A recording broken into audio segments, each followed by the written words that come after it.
Oke, assalamualaikum warahmatullahi wabarakatuh. Bismillahirrahmanirrahim. Azzana bil imani bihi wa as'adana bitaba'i afdoli rasuli. Asyhadu an la ilaha illallah wa asyhadu anna Muhammad rasulullah. Allahumma sholli wa sallim ala sayyid habibina wa maulana Muhammadin wa ala alihi wa sahbihi ajma'in, amma ba'du. Faqala Allah ta'ala fil Qur'anil Karim, a'udzubillahi minasyaitonir rajim. Qala rabbi shrah li sadri wa yassir li amri wahlul 'uqdatam min lisani yafqahu qawli. Shadaqallahul aliyyul azim. Yang saya hormati kepada Pak Adi Kusuma selaku mata kuliah Public Speaking, yang saya hormati yang sudah menonton channel YouTube saya, wabil khusus kepada Pak Adi Kusuma selaku mata kuliah Public Speaking.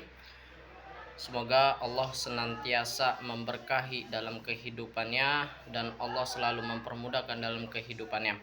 Dan saya doakan kepada yang sudah menonton, semoga Allah selalu memberkahi dalam kehidupannya dan Allah selalu senantiasa mendapatkan keberkahan dari Allah Subhanahu wa taala. Puji syukur kehadirat Allah Subhanahu wa taala yang telah memberikan kita berbagai macam nikmat, di antaranya nikmat iman, nikmat sehat wal afiyah, dan nikmat-nikmat yang tidak bisa terhitung oleh kalkulator dan tangan kita.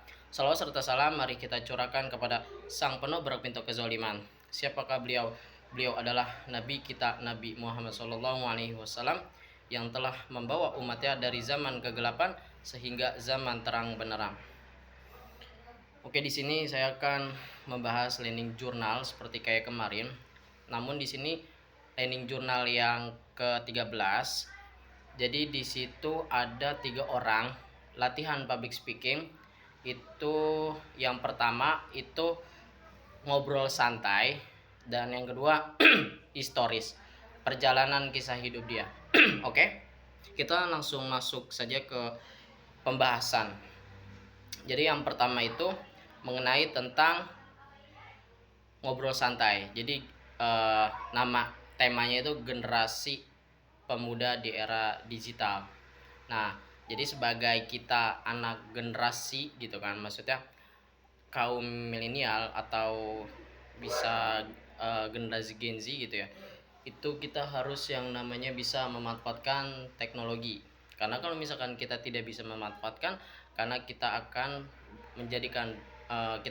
dijadikan budak oleh sistem yang sudah diatur. Makanya dari situ kita harus bisa memanfaatkan, kayak misalkan seperti kayak kita bikin video gitu. Jadi biar videonya itu mengenai tentang misalkan di era politik sekarang kayak lagi booming gitu ya, atau apa gitu ya.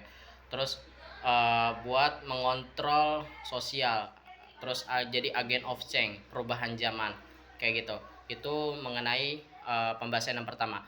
Lalu mengenai pembahasan yang kedua, jadi kisah hidup itu jadi orang ini dia dulunya itu penakut gitu. Jadi dulunya dia nervous untuk mencoba hal yang baru, namun ketika seiringnya berjalan waktu dia sudah berpikir bahwasannya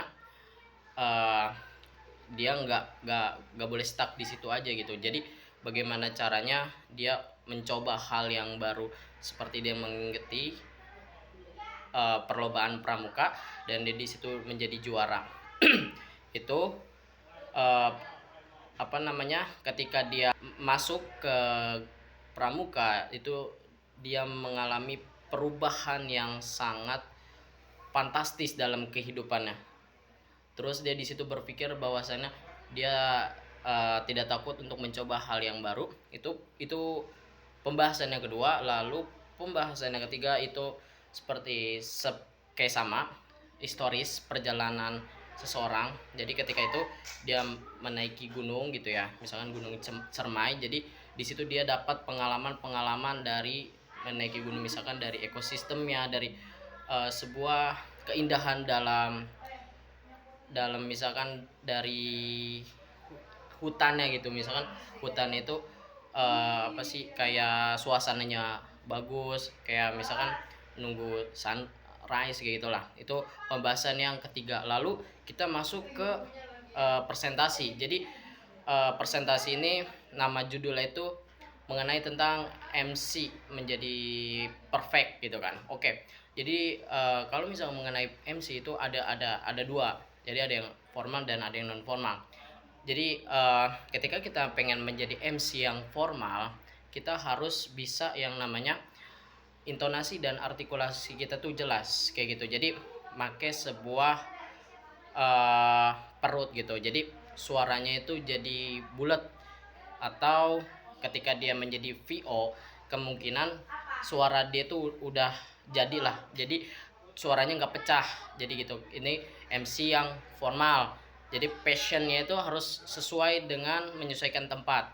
Lalu MC yang non formal. Nah, ini harus bersinambungan di antara MC yang formal dan yang non formal.